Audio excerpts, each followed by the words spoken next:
If everybody has a chance to look through the minutes. Oh, and I don't know how I managed it, but the second page of today's agenda is the last page of your packet, so. I'm ready to go.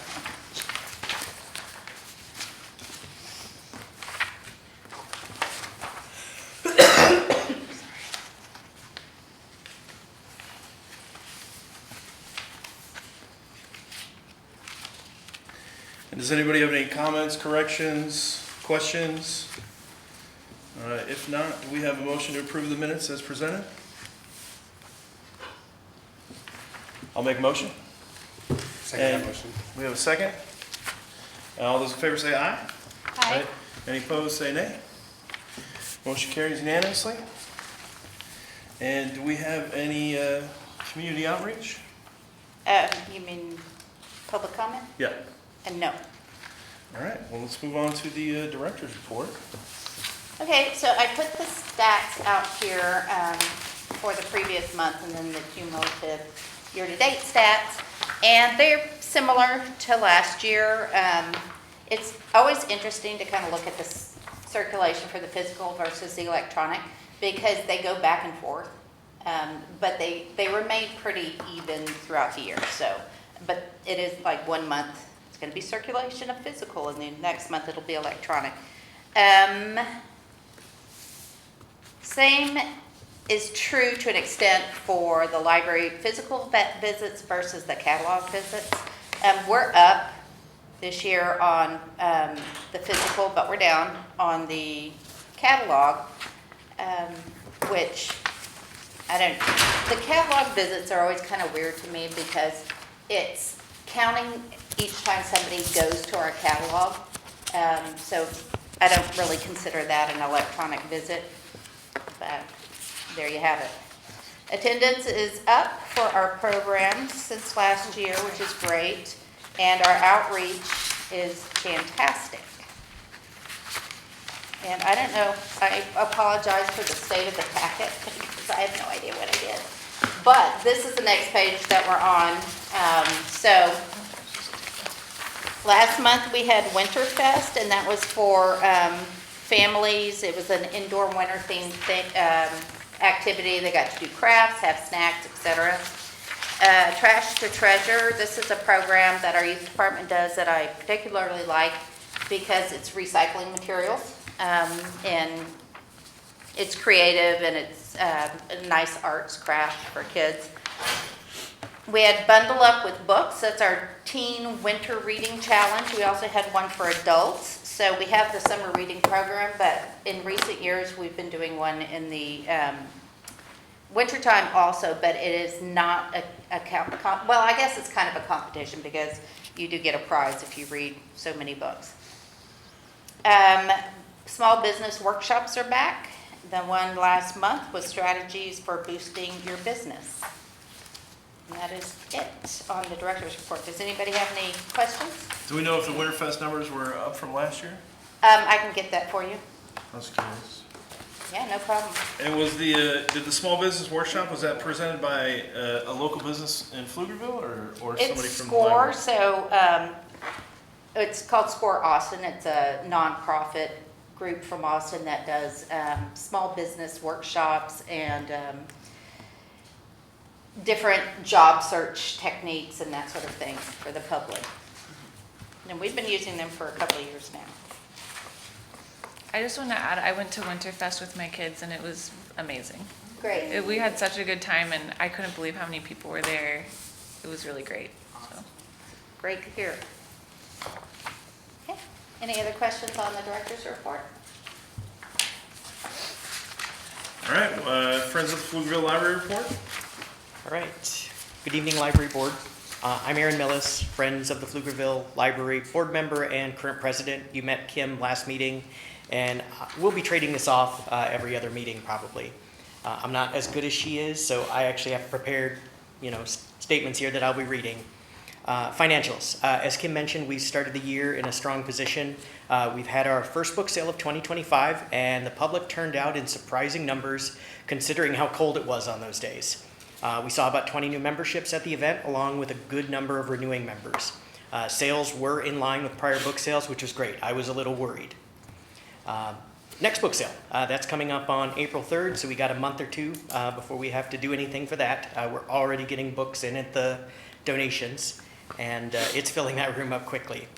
Our big news, we're participating in Amplify Austin for the second time as a pure fundraising event. For those of you unfamiliar with Amplify Austin, it's a 24-hour online giving event that raises money for Central Texas nonprofits since about 2013. Their slogan is, "I live here, I give here." We're looking for locals to give locally. We'll start putting up media and stuff around the library with director's approval if you want to get more info on it. The event is on March 5th from 6 p.m. to March 6th at 6 p.m. We are in the early giving period, so we already have the profile up. If you know someone that wants to throw money at us now, let them know we're up there. We're hoping for a repeat. Last year, it went surprisingly well. We went way beyond what we expected. People were quite generous. All right, second session for Board Books for Babies is happening it's coming up over the next month. This next program is for the Vietnamese English program. This is the program that pretty much extends the Board Books for Babies program that already happens at the library to off-site locations. We bring essentially these books out to where the people are. These are led by library programmers and funded by the Friends, and the Friends provide volunteers to assist with the event. Participants are provided with bags of books, interactive toys, and the guidance material on getting those readers involved at the youngest of ages. The Friends are finishing up a request to have the original wing of this library named for Audrey Deering. The process is new. We're not sure what's going to happen with it or whether they're going to go for it. We think we've got a pretty strong case. Audrey, if you didn't know her, she was one of the earliest and longest serving proponents for libraries in Pflugerville. She is one of our champions, and she passed at the end of last year. So we really hope the application's going to go through and we have all the supporting documentation to the city in the next couple weeks. Finally, we're seeking an outreach coordinator, not quite a tiara level outreach coordinator, mostly someone to help coordinate the volunteer activity. We were hoping to interview some folks and let them meet us during last month's board meeting, but that was on the ice day when the whole library shut down. So our meeting had to be shifted to an unusual time. If you do know someone who's interested in assisting with outreach coordination and volunteer work, just send them my way. Our next board meeting for the Friends is next week, February 18th at 4 p.m. here at the library. And as always, our meetings are open to all Friends members. Thank you for allowing me to give this report. Are there any questions, concerns, communications you'd like me to relay to the Friends? Or if I could answer them, I will. Deering Elementary, is that named for Audrey Deering as well? It is. That is actually, the full name is actually for her and her husband. It's not specifically just for her, which that is probably the sticking point that I'm worried about with the application. They may not necessarily want to have two facilities named for the same person, but we're not asking for the whole facility. We're asking for what they define as a sub-facility. And Audrey was instrumental. The section we're talking about is the original new library that was down past the circulation desk. So crush fingers. I mean, and for that matter, if you want to show support when we come out, I'll let you guys know when we're going to speak on it. And it'll be at a city board meeting? I mean, unless they just, I think it's a no-brainer, but if they want to talk about it, it's going to be on me to present it. So if that happens, I will make sure to get the dates. For Amplify Austin Day, can you share with us any materials that maybe we can share on our social media as individuals? Absolutely. Support? So I will send them to Jennifer, and you can Great. populate. Yeah. We'll have our media done probably in the next week or so.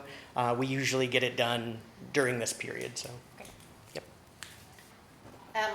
One other thing regarding the Friends, Joanne Thornton, who was the first director of the Pflugerville Library's birthday, her 90th, is on Saturday. And there will be a celebration if y'all want to go.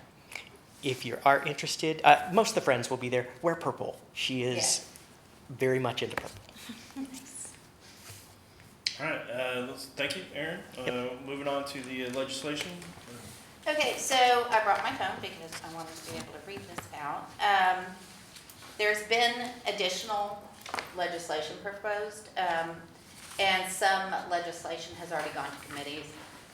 A lot of it is regarding school libraries, but I'll let you guys know about the ones that are not necessarily school libraries. So, not that one. Okay, so one of the new ones that was filed on the 5th of February, no, I'm sorry, the 7th of February is House Bill 2572, relating to the authority of public libraries to financially support the American Library Association. So the text of this bill is essentially no public funds would be used to have the organization be a member of the American Library Association. No public funds would go to sending people to continuing education at the conference or anything like that. So that was one.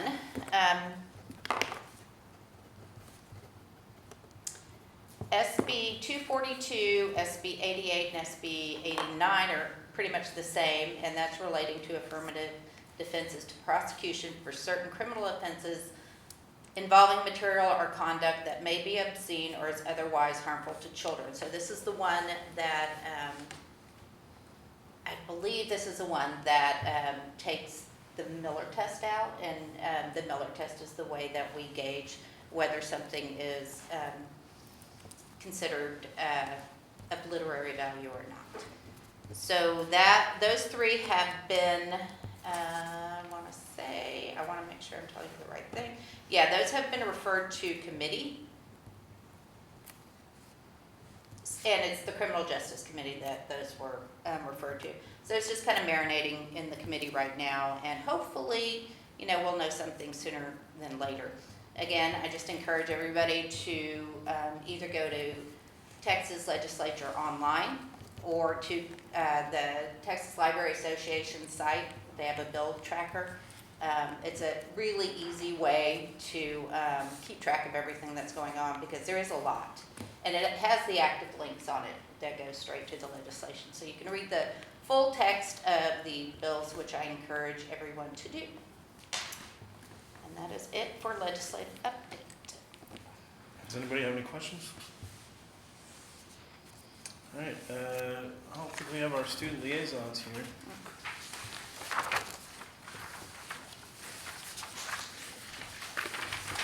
The next page would be in the back. Tiara? So things are going well in my department.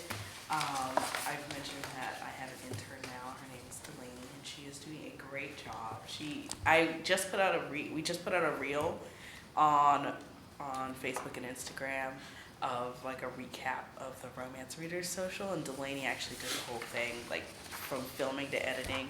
So she's been doing a great job. I've been seeing like a great uptick in outreach requests recently, just from schools. They're having like a lot of literacy nights this month, a lot of like Black History Month interest, which is great. We're trying to coordinate with Wheeland, and then another school actually requested a Black History Month presentation that I need to get back to them on that. But so it's looking like I'll be doing a lot of that in late February, because that's kind of where a lot of them landed. And I know once we get past February, a lot of times that's when the requests for spring things, like, spring fests and whatnot, that's when those start coming in. So I imagine it's probably only going to get a little bit busier from here. But yeah, I also went to Phoenix last month for the American Library Association. I got picked to be one of the emerging leaders this year. So I went to the conference in Phoenix in January, and I'll be going to Philly in June. So Congratulations. thank That's you. okay. Yeah. Thanks. But yeah, that's pretty much all for me. Things are going pretty well. My intern's doing great. I actually brought her with me. Thanks to Lucas, actually. He sent me a link to a career fair, which took place today at Hendrickson. And I signed up, and I took her with me, and she did a great job. It was her first outreach event, so yeah. So is she going to college in the area, or? She's going to school online. She goes to UTSA, and she's been taking online classes. So, but she lives in the area. She went to Weiss, actually. Very cool. What does it look like when you go to elementary school for like bringing them a Black History Month program? Yeah, so it's been mostly coordinated by like Melissa. Before I got here, they have a presentation that they have of some Black historical figures in Pflugerville. And they just share, I believe Fannie Mae, what's her last name? Caldwell is a major one. So they have a presentation that they just give often in the library to students. So yeah. If anybody's interested, we also have a digital archive online. It's free to look at. And we do have a Black History section within that archive. It's pretty interesting. Yeah. How do we go about accessing that archive? Just type in Pflugerville Digital Library Project or Digital Archives, one of those two. Pflugerville Digital, and you'll get there. Annual. Yeah. Thank you. All right, moving on to the survey results. Okay, so See a lot of green. again, apologies for the mess of the agenda packet, but the one with the lovely colored bars is our survey. So it's presented in two ways. You can have the bar graph or the actual text of the results, and we did fairly well. It's no surprise. Some of the things that we were lacking is the size of the collection. We know that it's not as large as we would like it to be. We are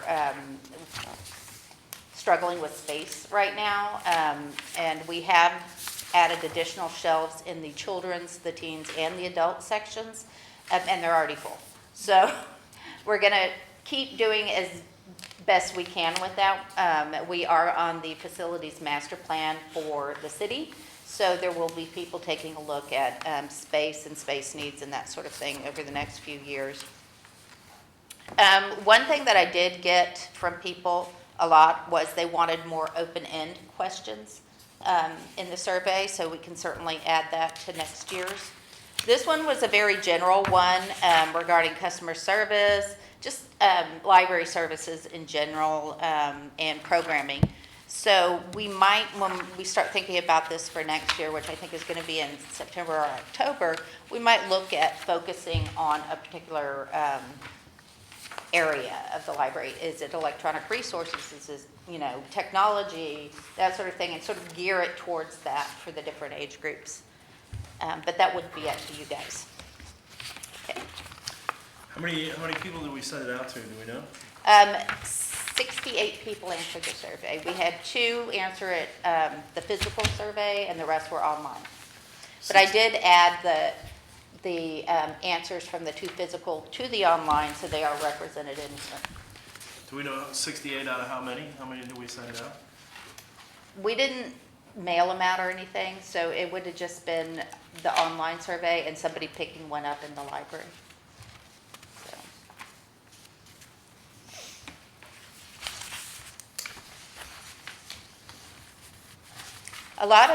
It's interesting because if you look at the services, there's a lot of people who don't know about some of our biggest services, like interlibrary loan. That's a reciprocal borrowing program. So if we don't have something, we borrow it from a different library and bring it in. So that's something that we'll get TR working on. Computers and printers they didn't know about, but that could just be that people use their own devices quite a bit. Internet access, again, we have free Wi-Fi. How many people use it? I don't know. People who don't have it at their house, I guess. But overall, people are pretty happy.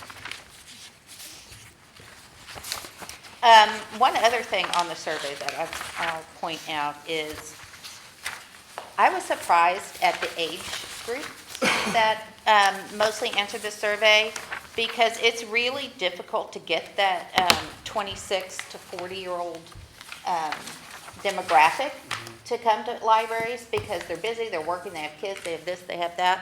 So I was happy to see that a lot of the people that at least filled out the survey were from that age group. So. All right, any more questions? I know you mentioned that for the next survey, you hope to have some open-ended questions. Was Yes. there a reason that open-ended questions were included this time? Was it like, We had a couple, but we didn't have one for everything. okay. Yeah, there was no real reason not to have them, so we can put them in. Okay. I was just wondering, because sometimes depending on what, like, survey program you use, you might not be able to, or if you were limited in Yeah, that. we weren't limited by the platform that we were using. It does make it a little more difficult when you're tallying the results because it's very subjective, you know? Yeah. But we can still do it. Yeah. I think it'd be great for people who said, for example, the collection needs improvement, like, what about it? What part of it, Yeah. you know? Yeah. Yeah. How did you advertise the survey? It was advertised through social media and within the library itself.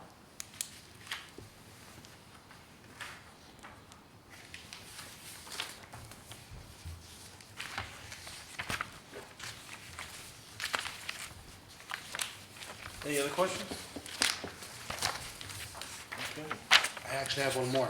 Yep. Would Okay. it be potentially possible for the next survey for deployment or during deployment to do one during an event at the library when there's a lot of foot traffic to just kind of word of mouth, tell your friends, tell your Yeah, family? absolutely. That's a good idea. Thank you. I have another question too, sorry. Uh-huh. Is there any kind of like ongoing surveys? Like, I know when you go to a museum and they kind of have the thing when you're leaving, you know, where you can, Yeah, we haven't had one. We had a suggestion box, but I think that's gone too. But yeah, we could definitely do something that's along those lines.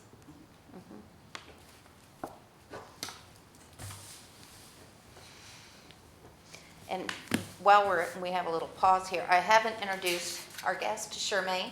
Charmaine Burleson is our head of cataloging, and so she's sitting in today. Does she want to tell us anything? Or you wanna- Oh, how's Put you on cataloging the going? spot. it's going. Hopefully one day I can get an assistant or two because I'm doing it for the whole city. And luckily, his name is David Brano. He moved from CERT because he was getting his degree in library and information science, and he decided he wanted to be a cataloger. So it's Ginger Rogers, Fred Astaire type thing. But now he is, so like I'm not training him per se, but like he hasn't snatched the pebble from my hand yet. So he's not a baby, but He's a novice. He's a novice. That's right. So he wants to move to media. So once, during COVID, we decided to change the DVD displays to make them browsable. Partly because once we started curbside, it was easier for staff to find things and for people when they came in, instead of like, do you have any science fiction movies? And we're like, I don't know. So you have to go through the record more. So it became a whole sensory experience. We did some research, by we, I mean me, on neurodivergence and like how people ask for things or don't. And sometimes people do not want to come to CERC and ask us anything. And then you have a lot of people who want to ask us everything.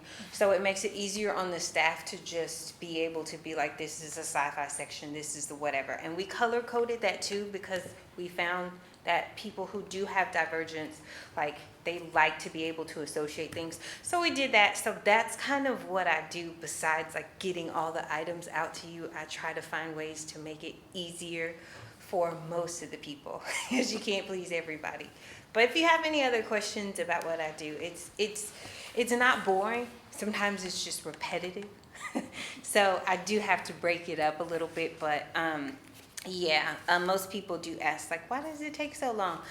Yeah, between the processing and like me just getting it in the computer, 2 weeks is really good. I hope we can go faster later on, but like, yeah, I love it. So kind of failed up into it, so to speak. But yeah, that's how it's going. So I hope everybody is pleased with how things are getting out most of the time. Speaking of cataloging, you're Yeah. like an offshoot of cataloging. Sure. How's the coding going on the books that scans as they leave? The RFID? Yeah. Oh, yeah. So right now we're in adult fiction. we're gonna move to that. We're still doing adult nonfiction. So right now, I catalog everything that comes in and I tag it, and then the other staff, the other circ staff does everything that's in the building. So right now, we just have adult fiction and adult nonfiction, and they're staring at each other. We're almost there. So what percent would you say we're at? Like 80%, 85? I would say 85. And we do have a list, and if y'all ever want that kind of documentation, if Jennifer wants me to hand that to y'all so y'all can see. But the thing is, we need real estate, but it's really hard to weed sometimes. But we're trying to do, y'all know what interlibrary loan is? So we're trying to make that more of our program for older things. So what we're gonna do in adult fiction, which I order for too, is to try to get rid of everything from past 2016, but we're gonna, classics, we're just gonna buy better copies for them. So that's what we're gonna do. But we've had to weed some things because we have some books in here from like the 70s and stuff that haven't been checked out in a while. And we just hadn't had a chance to weed. But now they shifted all of those adult fiction books, and I love them so much. But I need to give them a break from like shifting to now we're weeding. But we're gonna, we always run reports of circ is one thing we do. So if it hasn't been circulated in about 2 years, we kind of know that nobody's really checking it out. In college, I would go to the library and pull things and check, and I would be excited when I found Yeah. one that hadn't been checked out for 30 years or whatever. I know, I used to do that too. It's amazing that I'm a librarian, honestly, because I got my bachelor's in music, vocal performance, but I knew I didn't want to teach music necessarily. And so I just I worked part-time as the event coordinator, and one of the librarians at my university was like, you'd be really good at this. And I was like, at what? Like finding books? And she's like, no, whole thing. So yeah. It became a thing, and my cataloging class, I didn't even make an A in it. I didn't fail. So now I'm the head of a department, so y'all are getting a bargain. No, I'm just kidding. I'm kidding, but I'm always surprised that I'm here because all of my friends that did like cataloging and were like so great and all these awards and everything, they are not catalogers.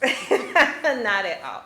But I do like being able to like find things for people and match them up with them. So yeah, it is going great, but it is slow because we've had to adjust several times, which is frustrating for me. But Not everybody can catalog either. I actually started off in school as a cataloger, but Yeah. I have no attention to detail at all. So then I was Well. like, I'll just do administration. yes. Yeah. Jennifer, would you mind explaining what the RFID switch Yes, it is. real quick? RFID is a radio frequency identification where we label and use special software for our books. It's a way to have inventory control, and you can track the book through the entire process. So it's going to help a lot with us just getting our inventory done. We have over 100,000 items here, physical items. And inventory, a lot of libraries will shut down for a day or two to do their inventory. We've been doing it while we're open, which we're using an integrated library system, which is very good for a lot of things, but not so much for the inventory because it's not reading it in real time. So you could have something check out and it gets kind of screwed up. So the RFID will eliminate that. And it scans books, about that. scans books if they take it out of if they forget to check it out. If they're walking out. Yeah, there'll be new and improved self-checkout, so it's like a platform, and you just put your stack of books on there and it checks it out. Yeah. I think it can do like 10 at a time. So like any type of item that has the tag in it, including media. So, and it doesn't mess with like the frequency of electronic things. It's just like those tags, security tags when you go in the store. It's a little bit more than that, but that's basically like when it's just like, you might not have checked that out. It's that type of thing. Yeah. And that's live now? No, it's Soon. not. It will be soon. Like, but we're getting there. We're faster than we thought we were gonna be because we're doing this in tandem. So like I'm doing like everything that comes in from every section that's new, and then everybody else is like trying to do the whole library. So since we had to be open, it's like as soon as they came back in, we were like tagging, and then we're tagging the shelves, and so like so yeah. So Yeah. it's way faster than we thought it was gonna be, but yeah. But we knew it would be a long process, like at least a Yeah. couple of years. Yeah. But we're getting there, and We really are. it'll, whoever is the director, when we finally get a branch, will thank us for it. Yeah, It will be much easier. It does help with that. Yeah. Yeah. All right, moving on to the policy review. Okay, so we're not going to go through this with a fine tooth comb tonight because I want to give you guys an opportunity to go through it and look at it. Yes, my punctuation and grammar is atrocious. So when you find mistakes like that, go ahead and indicate that there's a problem. But also look at the content, because that's the whole point of doing the policy review every single year. We want to be inclusive. We don't want to be unfairly singling out some of our customers. With the upcoming legislation, I anticipate there will be some changes in our policy, so we need to be aware of that. One thing that I put in here is on page 8, that we're working on enhanced library cards. So that's going to be a library card with your picture on it. And Austin's doing it right now, and because we're quasi-governmental, it serves as an actual ID for those people who might be unhoused or can't get an ID for whatever reason. Their library card could serve as that in some cases. I don't think it'll be good for getting a passport, but it will help. Huh? Probably not alone either. No, probably not.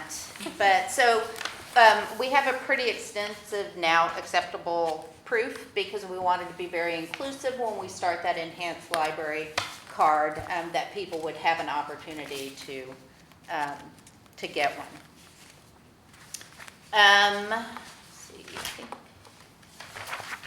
didn't put a lot of notes on this, but absolutely welcome.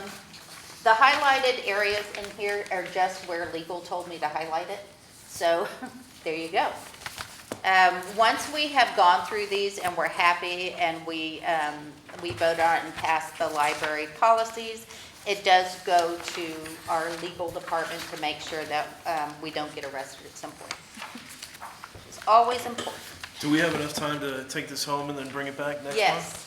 Yes, absolutely. There is no deadline on this. Like every year we have our 5-year plan, and we need to turn that in November. We're not tasked by city council to do policy review every year. I just think it's super important, especially right now in the changing environment. So we do. Does anybody have any questions or comments? Okay, moving on to the last item on the agenda, discuss and consider possible action on the library mascot. Are we ready to move forward on that? Yeah, I don't know if y'all got it. I sent something out on Monday. Everybody get one of those? Alright, cool.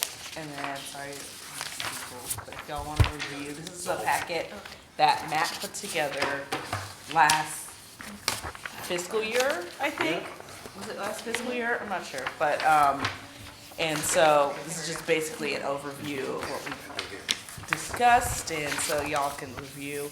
What we discussed with the last board, we suggested Flash to Firefly, but up to y'all if y'all have any other ideas. Flash had a PF, of course. I wanted to try to keep the name gender neutral, and then Firefly I think we're doing double PF on that. I think so, yeah. So Firefly. One thing I did mention last board is that we would probably start with something digital. So basically like a logo that I can put in, like we have a brand section in Canva, so I could just put it on like promotions for things, or like maybe we could put it on like letterhead or something. So stuff like that. And then slowly probably work our way to any in-person presence for a mascot. And then whatever we did land on for design-wise would have to go through our communications director, I think city manager's office. I'm sure. Yes, so, It may even need to go to council, but I'm not positive. yes, so, but, I mean, if that is, if it's something you're interested in pursuing, that's a bridge we can cross. Maybe we can invite the communications director to a board meeting or something like that, but, that's all if you guys are interested and think it's a good idea, so. For like the initial drawing, do we have like an artist on library staff or city staff or? I have some very talented artists on my staff. I will broach the subject with them and see if they wanted to do that. And then the other idea I was thinking, well, maybe we could even open it up as a contest for the high schools to design a mascot. That would be very cool too. I think that also would be an option. Have we decided on the colors of the mascot, or is this final for colors?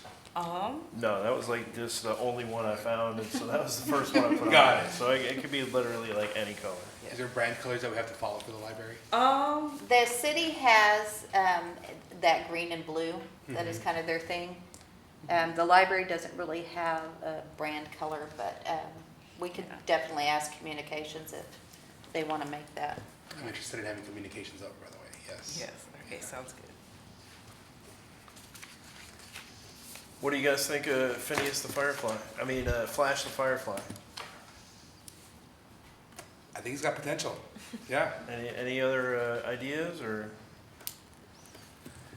Is that the name? I'm writing it down so I can see. Flash? Flash the Firefly? Yeah. And you said Firefly spelled how? PFIRPFLY.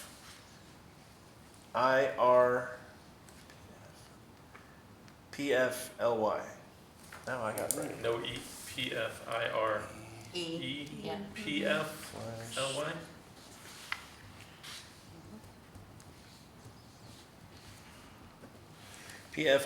PFIREPFLY. I've got all these craft ideas in my head now about fire.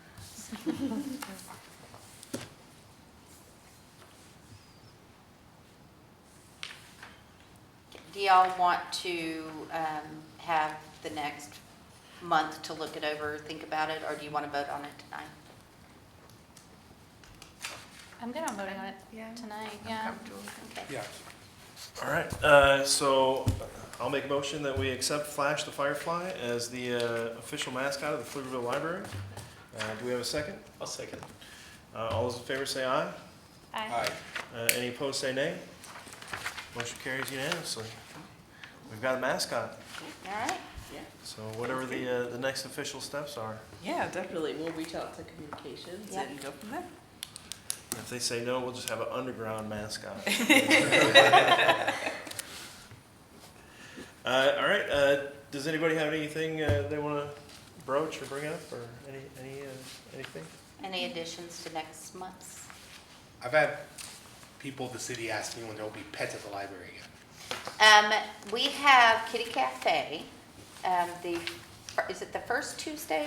I think it's the first Tuesday of the month. They didn't have enough kittens last time, so it was Kitty Cafe with dogs.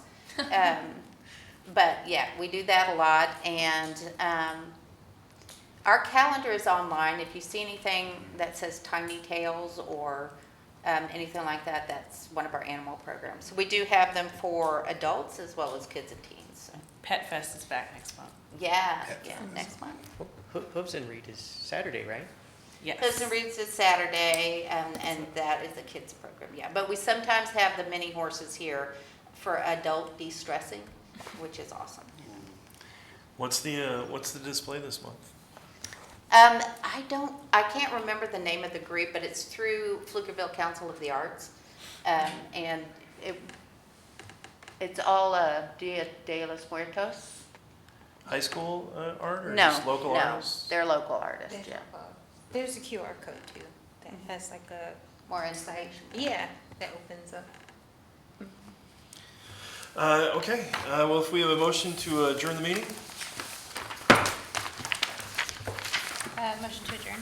I second. All those in favor say aye. Aye. Any opposed say nay. Motion carries unanimously. We'll see y'all